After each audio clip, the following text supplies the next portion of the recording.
Video में जो है एक फिजिक्स का प्रॉब्लम करने वाले हैं जो बेसिकली मोमेंटम कंजर्वेशन और कोलिजन पे बेस्ड है। तो चलिए सवाल देखते हैं क्या है, उसके बाद इसको सॉल्व करेंगे। ठीक है, पहले जो है सवाल देते हैं, आप उसको वीडियो को पॉज करके ट्राई कीजिए। तो देखिए सवाल क्या है हमारा। सवाल है इस तरह का,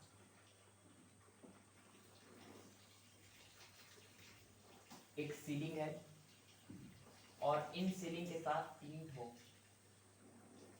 बॉल लटके हुए हैं।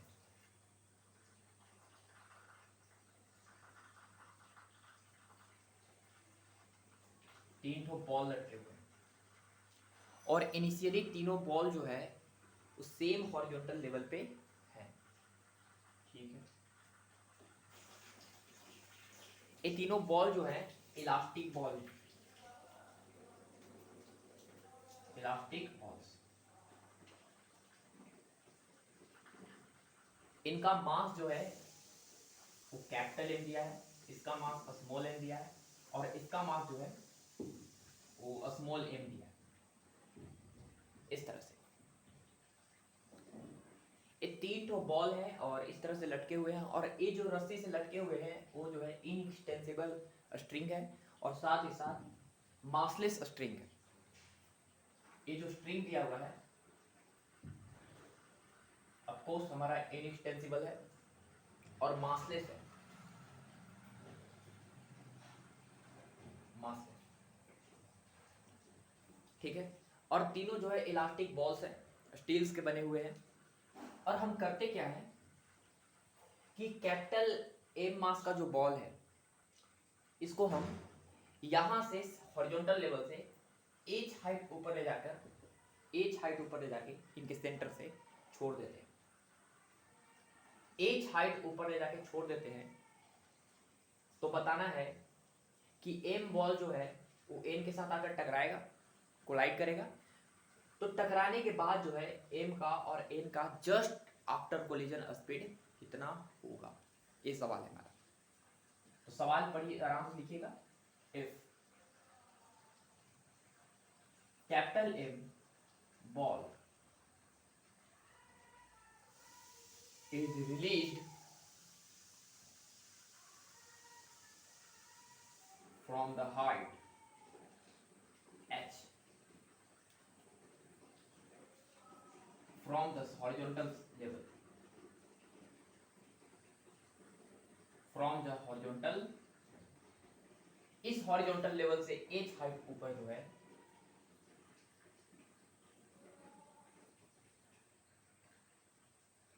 कहीं h हाइट ऊपर यहां पर बॉल लाके इसको छोड़ दिया जाता है। ठीक है, इसको ऐसे लाके यहां छोड़ दिया जाता है। तो ये बॉल जो है आएगा आएगा आएगा आएगा और एन के साथ क्या होगा, स्मॉल एन के साथ टकराएगा। स्मॉल एन के साथ टकराने की जस्ट बाद जो है इसका स्पीड स्मॉल एन का और कैपिटल एम का स्पीड क्या होगा ये हमको बताना है। तो the horizontal level find the speed of ball capital M and ball small n just after collision. Of course collision कैसा लेगा, इलास्टिक कोलिजन लेना है आपको। ठीक है, तो जस्ट जो है इसको छोड़ेंगे एच हाइट से, तो टकराने के बाद जो है जस्ट कितना स्पीड होगा ये आपको बताना है। ठीक है, चलिए ये पहला सवाल है, एक और हम सवाल करेंगे आगे चल के, बस आप इसको बनाइए। ठीक है, चलिए ट्राई कीजिए। चलिए तो इसको बताते हैं, क्वेश्चन को इरेज कर देते हैं। मल्टीपल कोलिजन जो है हमको अवॉइड करना है, यहाँ पे सिर्फ एक ही बार कोलिजन देखना है। ठीक है ना,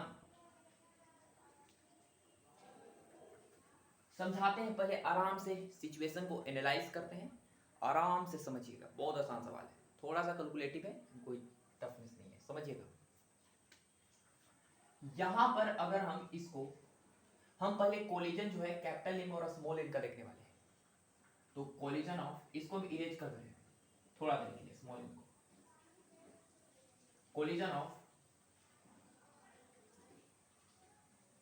capital M and small M, इन दोनों का हम कोलिजन पहले देखेंगे। तो होगा क्या, समझिएगा। पहले जो है हम इसको एच हाइट ले गए ऊपर, कौन सा बॉल को, कैपिटल एम बॉल को। कैपिटल एम बॉल को जो है हम एच हाइट ऊपर ले गए और इसको छोड़ दिए, और यहां पर हमारा एक स्मॉल एन मास का बॉल है, और t इज इक्वल टू 0 पे इसको हम छोड़ दिए, रिलीज कर दिए। ऑफकोर्स इसको रिलीज करेंगे तो बॉल आएगा आएगा आएगा आएगा आएगा आएगा, और यहां पर जो है इस एन के साथ क्या करेगा, ऐसे टकराएगा। तो इस एन के टकराने से पहले इसके पास कुछ स्पीड होगा, और इस स्पीड को हम लिख सकते हैं, इस कैपिटल एम के बॉल को अंडर रूट 2g। ठीक है, हम यहां पे लिख सकते हैं इसका स्पीड, जस्ट टकराने के पहले उसका स्पीड कितना होगा, अंडर रूट 2g h हो। ठीक है, अच्छी बात है। और इस समय जो है टकराने के जस्ट पहले जो है वो कैपिटल एन तो रेस्ट पे रहेगा, तो इसकी स्पीड कितनी होगी, 0 होगी। ठीक है, ये जस्ट बिफोर द कोलिजन है, ये सिचुएशन जो है हमारा जस्ट बिफोर कोलिजन है। कोलिजन होने के बाद क्या होगा बताएं, पहले कोलिजन होता है, उसके बाद क्या होता है देखिए, आराम से समझिए।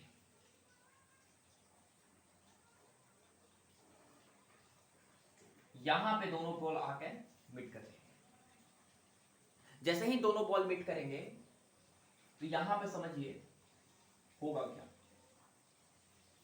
जैसे ही यहां पर आके इसके साथ टकराएगा इधर और इसके साथ टकराएगा इधर, तो ए वाला जो है कैपिटल एम मास का बॉल इस स्मॉल एन मास के बॉल पे एक इस डायरेक्शन में फोर्स अप्लाई करेगा, इस डायरेक्शन में। आप लोग बोलिएगा फोर्स कैसे, क्योंकि एक स्मॉल कैपिटल एम मास का बॉल जो है वो स्मॉल एन के बॉल के साथ जाके ऐसे टकराएगा, जैसे ही इसके साथ टकराएगा तो ए वाला जो सरफेस है इसका कैपिटल एम मास के बॉल का, वो जो है इसके सरफेस पे एक नॉर्मल रिएक्शन अप्लाई करेगा इस डायरेक्शन में, बाई एक्शन रिएक्शन पे यार वही सरफेस जो है इस सरफेस पे भी वही फोर्स से नॉर्मल रिएक्शन अप्लाई करेगा इस डायरेक्शन में। ठीक है, ए नॉर्मल रिएक्शन जो है भले ही इक्वल और अपोजिट हो, लेकिन एक दूसरे पे फोर्स अप्लाई करेंगे। ठीक है, न्यूटन थर्ड लॉ के अनुसार। टकरान जब कोलिजन हुआ तब बताने। एक चीज और है, इस कैपिटल एम मास बॉल पे ग्रेविटी का फोर्स लगेगा कैपिटल एम जी नीचे, इस स्मॉल एन मास पे ग्रेविटेशनल का फोर्स लगेगा नीचे स्मॉल एन जी, इस पे लगेगा कैपिटल एम जी, इस पे लगेगा स्मॉल एन जी, जिसकी वजह से ये दोनों आना चाहेगा किधर, नीचे। ठीक है, धागा बना हुआ है, धागा तन जाएगा, धागा तन जाएगा तो ये रस्सी तन जाएगी, रस्सी तन जाएगी तो ऑफ कोर्स इसमें कुछ टेंशन भी डेवलप हो जाएगी। ठीक है, अभी टेंशन जो है इंटरनल फोर्सेस है, उसको हमको लेना देना नहीं। हम आपसे पूछें कि क्या हम हॉरिजॉन्टल डायरेक्शन में स्मॉल एन मास पे मोमेंटम कंजर्व कर सकते हैं, आप बोलिएगा नहीं। क्यों, इसलिए क्योंकि स्मॉल एन मास पे एक हॉरिजॉन्टल डायरेक्शन में एक फोर्स है एक्सटर्नल एफ। हम पूछेंगे आपसे कि बताइए मोमेंटम कंजर्वेशन जो है थ्योरम क्या हम कैपिटल एम मास पे अप्लाई कर सकते हैं, आप बोलेगा नहीं। क्यों, क्योंकि कैपिटल एम मास पर भी जो है पीछे की तरफ एक हॉरिजॉन्टल फोर्स है, एक्सटर्नल फोर्स है, जो कौन अप्लाई किया है, स्मॉल एन अप्लाई किया है। लेकिन अगर हम आपसे पूछें कि क्या हम capital M plus small n दोनों पे मोमेंटम कंजर्व कर सकते हैं, तो आप बोलिएगा यस। क्या वर्टिकल डायरेक्शन में कर सकते हैं, नहीं नहीं, वर्टिकल डायरेक्शन में तो हमारे पास एक्सटर्नल फोर्सेस हैं, देखिए कैपिटल एम जी और स्मॉल एन जी, हम मोमेंटम कंजर्व करेंगे लेकिन किस डायरेक्शन में, ऑफ कोर्स हॉरिजॉन्टल डायरेक्शन में। किस पे, कैपिटल एम पे, नहीं नहीं स्मॉल एन पे नहीं, हम capital M plus small n दोनों पे जो है मोमेंटम कंजर्वेशन थ्योरम अप्लाई करेंगे, क्योंकि नेट फोर्स कितना है, 0 है। तो हम क्या करेंगे कि यहाँ पे मोमेंटम कंजर्वेशन थ्योरम अप्लाई करने वाले हैं, लेकिन capital M plus small n दोनों पे करने वाले हैं।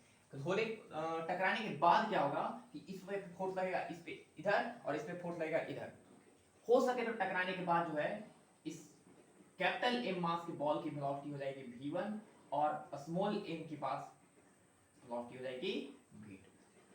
ठीक है, समझ गया ना, कैपिटल एम मास के पास वेलोसिटी हो गया v1 और स्मॉल एम के पास वेलोसिटी हो गया कितना, v2। यही जो है हमको v1 और v2 क्या करना है, कैलकुलेट करना है कि जब स्मॉल कैपिटल एम जो है स्मॉल एम के साथ कोलाइड करता है, तो जस्ट कोलिजन के बाद स्पीड कितना होगा ये हमको बताना है। जस्ट कोलिजन के बाद, ऐसा नहीं कि कोलिजन के 10 सेकंड बाद 15 सेकंड बाद, नहीं, जैसे ही टकराया, टकराने के बाद जैसे ही ऐसे गया, जो स्पीड टकराने के बाद है वो हमको स्पीड कैलकुलेट करना है, कर देंगे। आराम से समझिएगा, सिचुएशन सब कुछ समझ गए हैं। चलिए आराम से समझते हैं इस चीज को।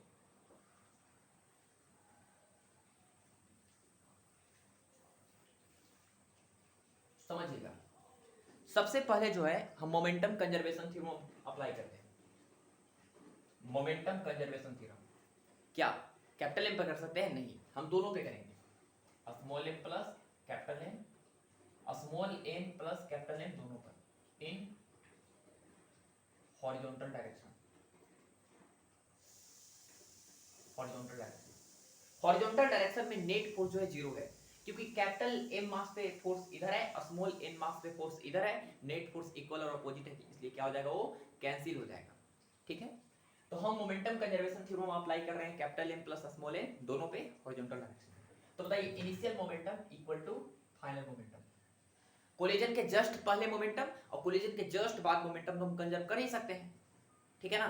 तो इनिशियल मोमेंटम कितना है, तो लिखेंगे कैपिटल एम का मोमेंटम इनटू वेलोसिटी, जस्ट टकराने के पास वेलोसिटी कितनी है, √2gh प्लस स्मॉल एन तो रेस्ट पे है, टकराने के जस्ट पहले n × 0 बराबर ए जो है सिचुएशन टकराने के बाद है, तो कैपिटल एम v1 से आगे भागने लगा और प्लस स्मॉल एन v2 से भागने लगा।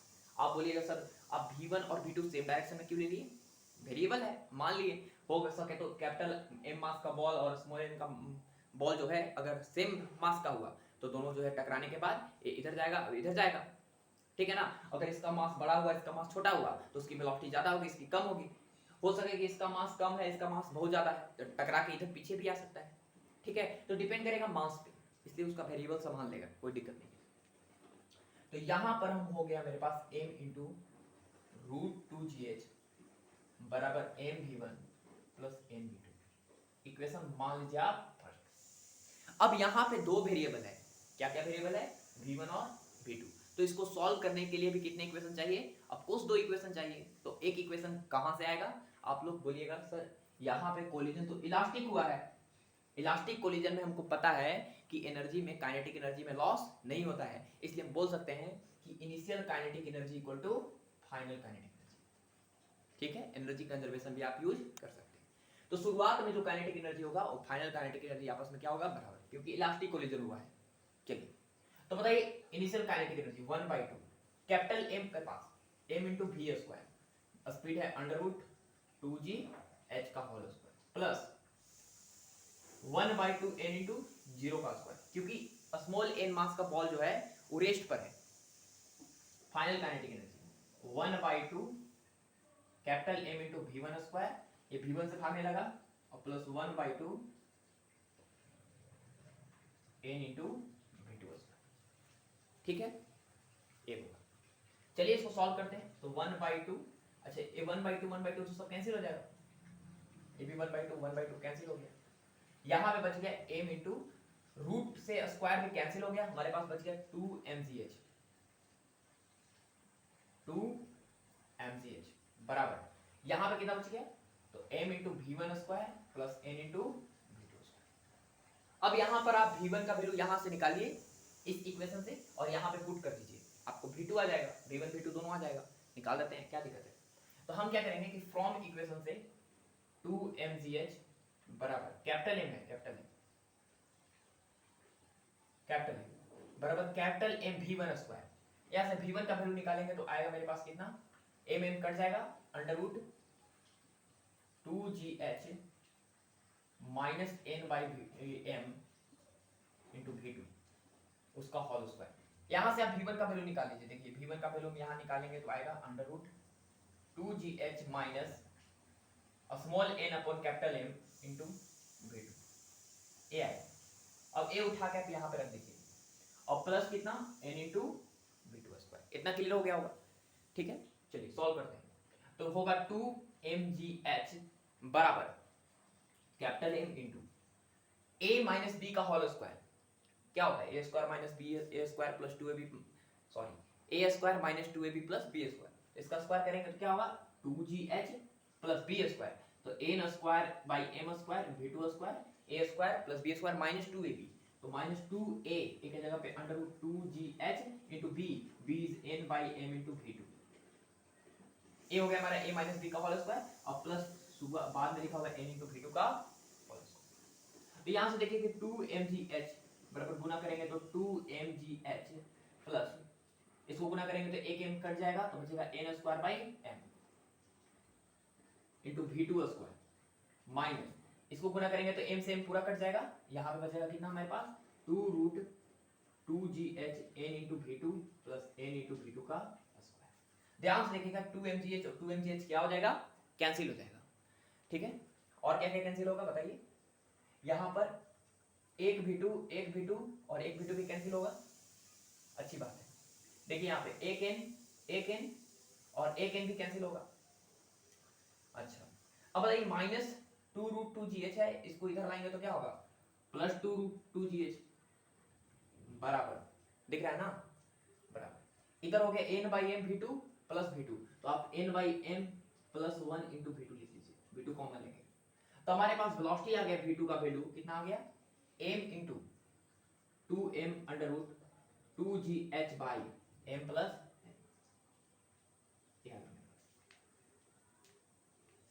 ये आ गया मेरे पास वेलोसिटी, ठीक है।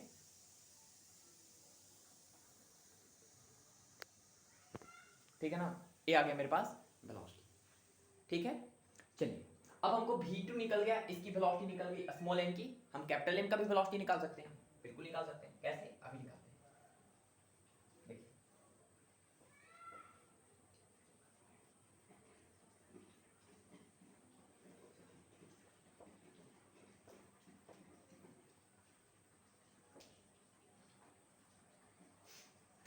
v1 कितना होगा, यहां से v1 इक्वल टू हो जाएगा root 2gh minus n by m into v2, v2 is this 2m under root 2gh upon capital M plus small m, देखिए कटेगा कैपिटल M से कैपिटल M कट गया और हमारे पास m into root 2gh, m into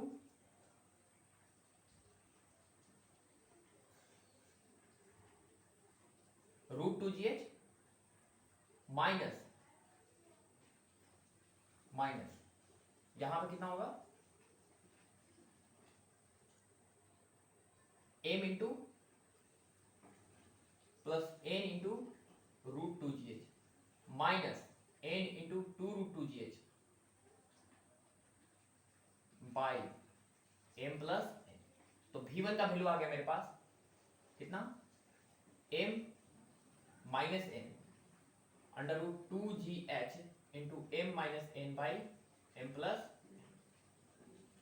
ये होगा हमारा v1 का, ठीक है। तो ये हो गया हमारा v1 का वैल्यू, ये हो गया हमारा v2 का वैल्यू। देखिए v2 का वैल्यू यहाँ पे लिख सकते हैं कि under root 2gh into m upon m plus n, ठीक है ना।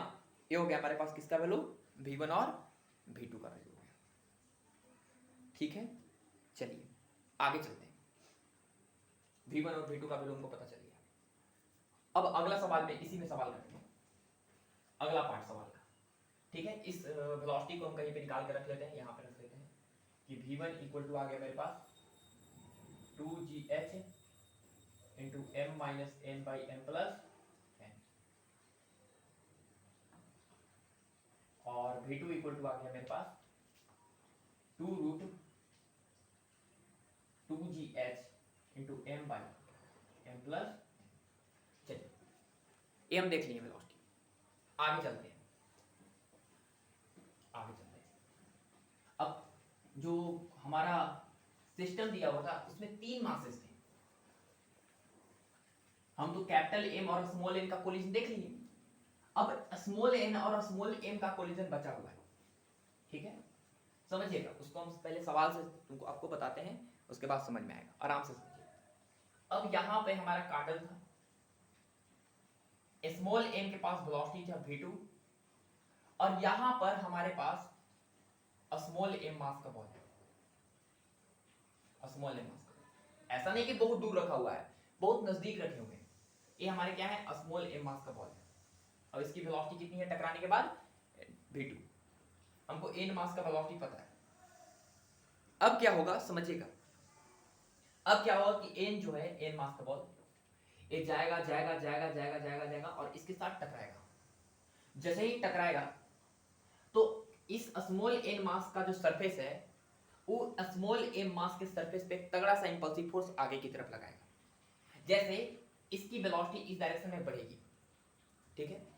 By action reaction pair small m मास का बॉल भी जो है वो इस स्मॉल n के सरफेस पे इस डायरेक्शन में एक तगड़ा सा इंपल्सिव फोर्स लगाएगा, जिसकी वजह से इसकी वेलोसिटी घटेगी। लेकिन ओवरऑल जो है हम हॉरिजॉन्टल डायरेक्शन में मोमेंटम कंजर्व कर सकते हैं, क्योंकि स्मॉल n मास पे जो फोर्स पीछे लग रहा है वही फोर्स जो है वो स्मॉल m मास पे बॉल पे फोर्स आगे लग रहा है। इसलिए इक्वल और अपोजिट होने की वजह से हॉरिजॉन्टल डायरेक्शन में जस्ट कोलिजन के बाद हम मोमेंटम कंजर्व कर सकते हैं। पहले सवाल तो सुनिए, ये बॉल जो है ये जाएगा जाएगा जाएगा, इसके साथ टकराएगा टकराएगा। अब ध्यान से देखिए, सवाल ये है कि इस स्मॉल n का वैल्यू कितना होना चाहिए, इस स्मॉल n का वैल्यू कितना होना चाहिए ताकि ये जब इसके साथ जाके टकराए तो टकराने की वजह से ये स्मॉल m मास का बॉल जो है मैक्सिमम हाइट अचीव कर पाए। ठीक है, ये सवाल है कि स्मॉल n का वैल्यू कितना होना चाहिए। अगर ये हल्का मास होगा तो जाएगा टकरा के इसी रुक जाएगा, हो सके तो टकरा के रुक जाएगा। अगर ये ज्यादा भारी मास होगा जाएगा जाएगा टकराएगा, और ये थोड़ा हल्का हुआ तो टकराने के बाद ही मैक्सिमम हाइट ऊपर जाएगा। तो उसके लिए स्मॉल n का वैल्यू होना कितना चाहिए, ये सवाल है हमारा, ताकि स्मॉल m मास का बॉल जो है वो मैक्सिमम हाइट अचीव कर पाए। ठीक है, यही सवाल है। Find the value of value of n so that a small m mass of ball achieved maximum possible height,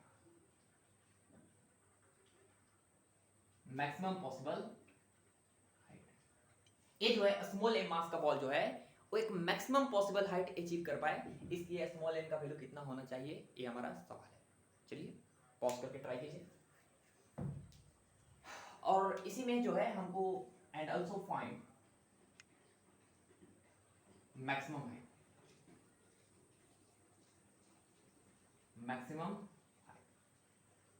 हमको मैक्सिमम हाइट भी क्या करना है, कैलकुलेट करना है। यही हमारा सवाल है। चलिए ट्राई कीजिए पॉज करके। चलिए बताते हैं, आराम से समझिएगा, आराम से। इसको हम क्वेश्चन को इरेज करने थोड़ा सा। अब देखिए यहां पर कि जितना ज्यादा ये वेलोसिटी होगा, ये v2 तो फिक्स है, जाएगा जाएगा जाएगा जाएगा जाएगा, उसके साथ टकराएगा। टकराने के पास स्मॉल m के पास जितना ज्यादा वेलोसिटी होगा, टकराने के बाद क्या होगा समझा रहे हैं। देखिए एक टक्कर हुआ तब का है,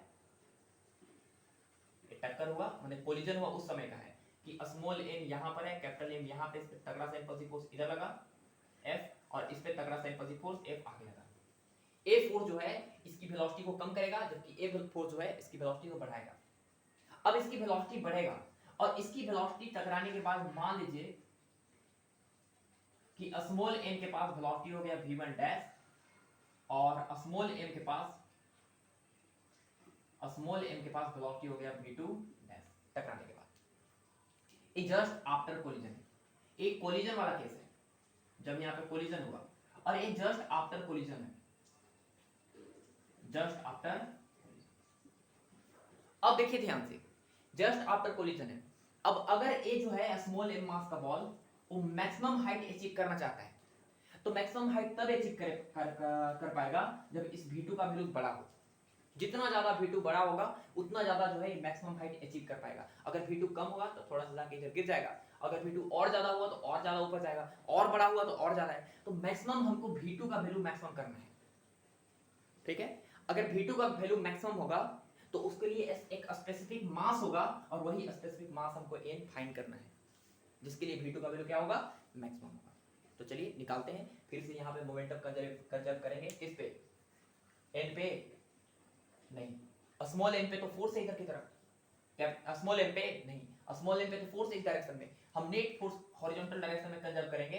स्मॉल mg और स्मॉल mg तो नीचे लग रहा है, वो वर्टिकल डायरेक्शन में है, तो वर्टिकल डायरेक्शन में एक्सटर्नल फोर्स है, मोमेंटम कंजर्व सिर्फ और सिर्फ हम हॉरिजॉन्टल डायरेक्शन में ही कर सकते हैं, जस्ट कोलिजन के बाद। ठीक है, कोलिजन के जस्ट बाद बोल रहे हैं, ऐसा नहीं कि कोलिजन के 10-15 मिनट बाद कर सकते हैं। ठीक है ना, 10 सेकेंड 15 सेकेंड बाद जो है यहाँ पे एक फोर्स इस पे लगना शुरू हो जाएगा ग्रेविटी का, जिसकी वजह से नीचे गिरना शुरू हो जाएगा।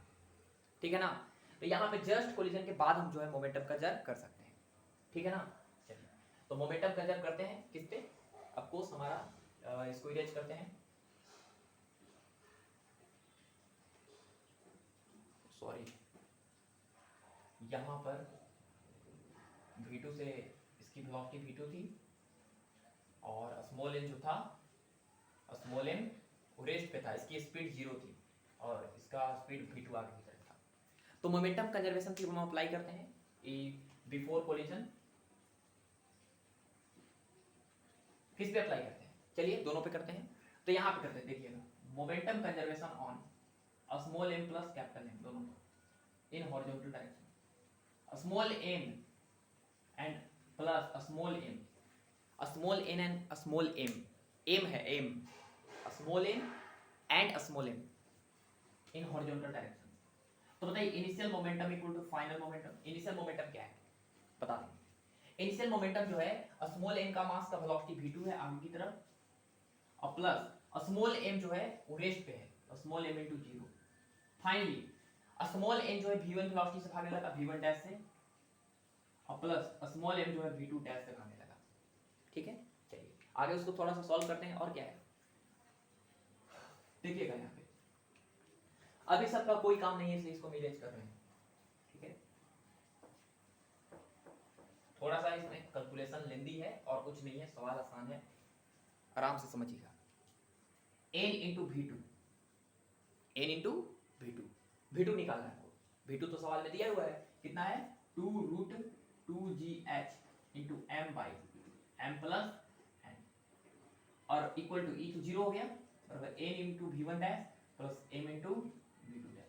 आपको यहाँ पे भी देख रहा होगा कि दो इक्वेशन है, दो इक्वेशन को सॉल्व करने के लिए कितने इक्वेशन चाहिए, दो इक्वेशन चाहिए, दो वेरिएबल को सॉल्व करने के लिए, इसलिए इक्वेशन इसको मान लीजिए आप थर्ड इक्वेशन, मान लीजिए कितना थर्ड।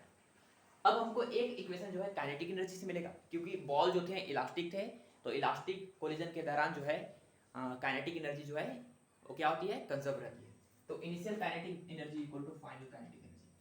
शुरुआत में kinetic energy 1/2 n into v1 square, नहीं v2 स्क्वायर, v2 से आगे टकरा रहा था, प्लस 1/2 स्मॉल m into 0 का स्क्वायर, स्मॉल m रेस्ट पे था, बराबर final kinetic energy 1/2 into n into v1 dash का स्क्वायर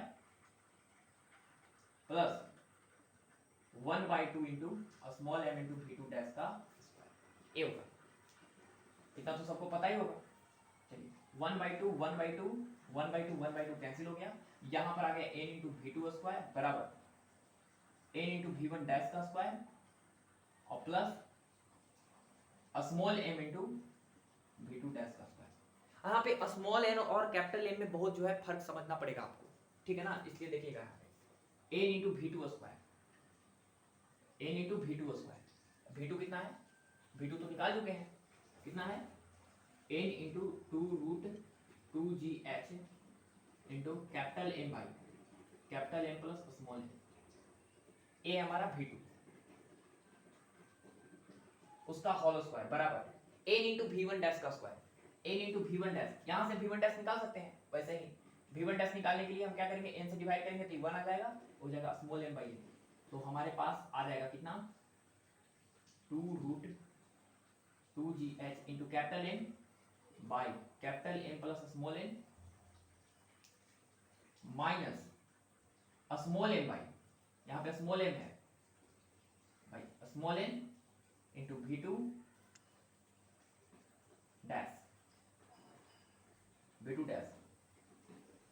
और plus small m v2 dash का स्क्वायर, ये होगा। ठीक है ना, इतना यहाँ पे सिर्फ और सिर्फ यहाँ से v1 डैश का वैल्यू निकाले, उठा के यहाँ पे रख दिए और कुछ नहीं, और plus m into v2 dash का स्क्वायर। अब इसको सॉल्व करना है और क्या है, चलिए सॉल्व करते हैं।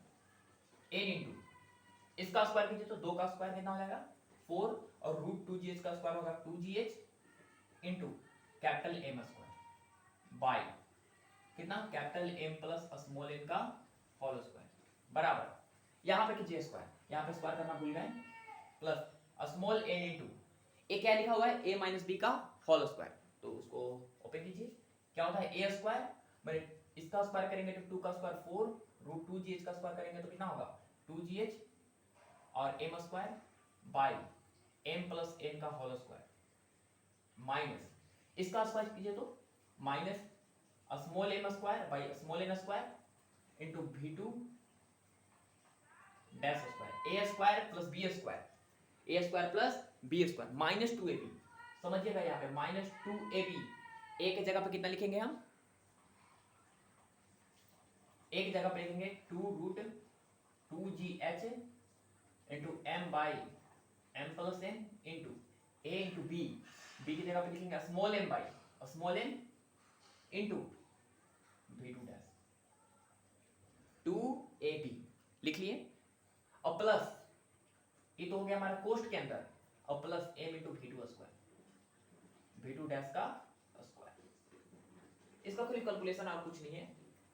तो चलिए समझते हैं यहाँ पे 4 2 जा 8 8 ngh 8 into gh capital M square n by m plus n का होल स्क्वायर बराबर, इसको आप गुना कीजिएगा तो कितना आएगा 4 2 जा 8 वही आएगा 8gh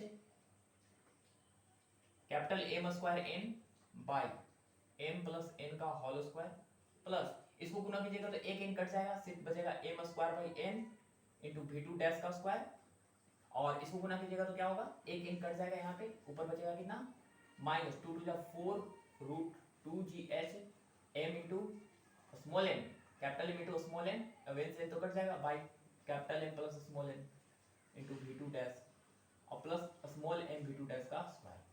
देखिए a वाला और a वाला टर्म कैंसिल हो गया, हमारे पास और भी टर्म कैंसिल होने वाले हैं, देखिए स्मॉल m कैंसिल, और भी क्या होगा टर्म यहाँ पे v2 डैश एक v2 डैश एक v2 डैश कैंसिल, ये माइनस में इधर आएगा तो प्लस में आएगा, तो प्लस में आएगा तो होगा 4 root 2gh by capital M plus small n,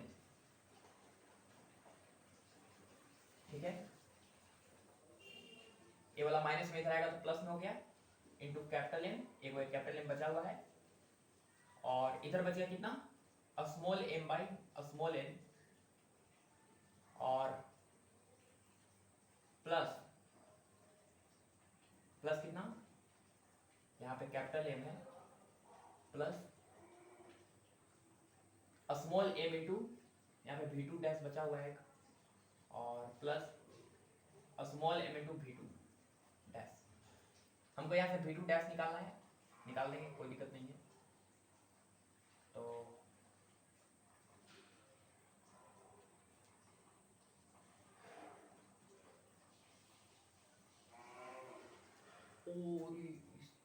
यहाँ पे तो कट किया ना, एक m स्मॉल m कट किया और यहाँ पे कट करना भूल गया स्मॉल m ऐसे, ठीक है अच्छी बात है। तो 4 root 2gh into capital M by capital M plus small n equal to, ठीक है, यहाँ पे और सॉल्व करना चाहते हैं तो यहाँ पर v2 डैश कॉमन ले लीजिए आप, तो बचेगा small m plus small n by n, तो यहाँ से v2 डैश का वैल्यू आ गया मेरे पास कितना 4 root 2gh into capital M into small n by capital M plus small n into capital M small m plus small n, v2 dash, ये हो गया v2 डैश, ठीक है। तो जो स्मॉल m मास का जो बॉल का स्पीड होगा वो इतना होगा टकराने के जस्ट बाद, ठीक है। अब देखिए हम आपको बता चुके हैं कि जितना ज्यादा वेलोसिटी होगा उतना ज्यादा जो है ये मैक्सिमम हाइट अचीव कर पाएगा, और हम आपको बता दिए हैं कि v2 डैश जो है डिपेंड करेगा स्मॉल n पे, स्मॉल n के मास पे कि कितना मास जो है उसके साथ जाके टकरा रहा है, तो इसलिए ये जो v2 डैश है फंक्शन है किसका n का। तो यहाँ पर हम लिख रहे हैं, इसको इरेज कर रहे हैं, ध्यान से देखिएगा,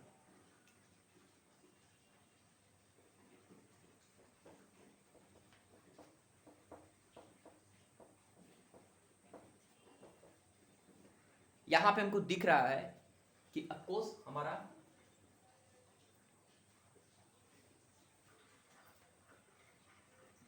v2 डैश जो है वो हमारा फंक्शन है किसका, स्मॉल एन का, जहां स्मॉल एन क्या है हमारा मास है।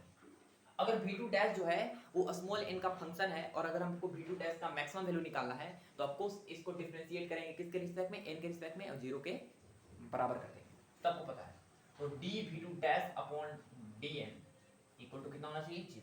अब इसको डिफरेंशिएट करना छोटा मोटा काम नहीं है, थोड़ा सा लेंथी है। क्यों, क्योंकि n ऊपर भी फंक्शन है नीचे भी फंक्शन है, ठीक है, नीचे भी दो चीजों में n है, तो इसलिए इसको डिफरेंशिएट करना जो है थोड़ा सा टफ है, कोई बात नहीं, कर लेंगे इसको। एक काम कीजिए आप, इसको 4√2gh into capital M into small m को गुना करके लिख लीजिए। तो capital M small m plus small m n plus capital M n plus n square, A लिख देते हैं, ए आसान होगा। अब देखिए ऊपर भी फंक्शन है नीचे भी फंक्शन है, कैसे डिफरेंशिएट करते हैं सबको पता होना चाहिए कि यहाँ पे 4√2gh तो कांस्टेंट है, वो तो नीचे आके डिवाइड होकर 0 हो जाएगा, डिपेंड करेगा mn बाई समथिंग पे, ए वाला तो कांस्टेंट है तो 0 हो जाएगा, इस पे डिपेंड करेगा। तो हम क्या करते हैं, नीचे वाला को ऐसे ही रहने देते हैं, capital M plus small m plus capital Mn को ऐसे ही रहने देते हैं और डिफरेंशिएट करते हैं ऊपर वाला को। तो ऊपर वाला को डिफरेंशिएट करेंगे तो कितना होगा, ये तो कांस्टेंट है वही रहेगा 4√2gh इंटू कैपिटल M होगा, इसको n के रिस्पेक्ट में डिफरेंशिएट करना है तो इसका डिफरेंशिएशन 1 माइनस ऊपर वाला को ऐसे ही रहने देंगे आप, ऊपर वाला को इंटू नीचे वाला को डिफरेंशिएट करेंगे तो नीचे वाला का डिफरेंशिएशन कितना होगा, इसका 0 होगा क्योंकि कांस्टेंट टर्म है, इसका डिफरेंशिएशन n के रिस्पेक्ट में स्मॉल m होगा 0 प्लस स्मॉल m और प्लस इसका डिफरेंशिएशन कैपिटल M होगा और प्लस n स्क्वायर का 2n होगा, n स्क्वायर का 2n। अब इक्वल टू कितना होना चाहिए, 0, क्योंकि नीचे वाला का अगर होल स्क्वायर लिखेंगे तो लिखेगा capital M plus small mn plus capital Mn plus n square, उसका होल स्क्वायर लिखेगा। ये वाला टर्म नॉन जीरो है, इससे डिवाइड होकर मल्टीप्लाई होकर कितना हो जाएगा, 0 हो जाएगा, ठीक है ना। चलिए थोड़ा सा और इसमें सॉल्व करना है और आंसर लाना है। तो यहाँ पे समझिएगा कितना होगा, बताइए यहाँ पे कि e तो 0 हो जाएगा और 0 होगा, ये वाला और ये वाला भी कट जाना चाहिए, ठीक है। चलिए इसको गुना करते हैं, तो इसको गुना करेंगे तो कितना होगा, m square small m plus capital M small m plus इसको गुना करेंगे तो कैपिटल M में इससे तो कैपिटल Mn स्क्वायर n और plus capital Mn square minus इसको गुना कीजिए तो इसको गुना करेंगे तो क्या होगा, minus capital M small m और minus capital M square n और माइनस कितना होगा 2m n square equal to कितना, 0। तो कटने वाला काट दीजिए, ए वाला टर्म कट जाएगा, ए वाला टर्म और ए वाला टर्म भी कट जाएगा, नहीं ये नहीं कटेगा, ए वाला और ए वाला कट गया, ए वाला और ए वाला कट जाएगा, अच्छी बात है। तो बचेगा m स्क्वायर स्मॉल m और mn स्क्वायर में से इसको घटाएंगे तो बचेगा माइनस में और उधर जाएगा तो प्लस में हो जाएगा, तो हो जाएगा कितना m स्मॉल m स्क्वायर, एक से एक कट गया और हमारे पास n का वैल्यू हो गया कैपिटल M इंटू, ठीक है। तो ये मास होना चाहिए, ठीक है ना, n का, ताकि जो है v2 का वैल्यू मैक्स टू मैक्स हो, और मैक्स टू मैक्स होगा तो ऑफकोर्स मैक्सिमम हाइट अचीव कर पाएगा, ठीक है। अगर आपको बोल दिया जाए कि मैक्सिमम हाइट का वैल्यू फाइंड करें तो फाइंड भी कर सकते हैं, ठीक है ना। चलिए तो वो मैक्सिमम हाइट हम निकालना चाहते हैं कितना होगा, तो हम तो वेलोसिटी का एक्सप्रेशन तो इरेज कर दिए, वेलोसिटी वाला एक्सप्रेशन तो हम इरेज कर दिए, कोई बात नहीं, इरेज कर दिए तो देखते हैं कैसे होगा। मैक्सिमम वैल्यू निकालना चाहते हैं तो अच्छा, स्मॉल m मास का वैल्यू तो आ गया, तो हमको मैक्सिमम वेलोसिटी निकालना है, मैक्सिमम वेलोसिटी निकालना है और मैक्सिमम हाइट भी निकालना है। तो हमको पता है कि h max इक्वल टू होता है फॉर्मूला u²/2g, मैक्सिमम हाइट का हमको पता है कि u² कितना होता है 2g। अब यहाँ पे वेलोसिटी तो हमको पता है कितना, v2 डैश उसका मैक्सिमम वैल्यू का स्क्वायर अपॉन कितना 2g। यहाँ पे v2 डैश आप निकाल सकते हैं और वहां पे n का वैल्यू ये वाला पुट कीजिएगा, आपका आंसर मैक्सिमम हाइट आ जाएगा, ठीक है। काहे कि हम इरेज कर दिए हैं इसलिए हम लिख नहीं पाए, ठीक है। तो चलिए ये सवाल थोड़ा सा टफ था, तो ऑल द बेस्ट।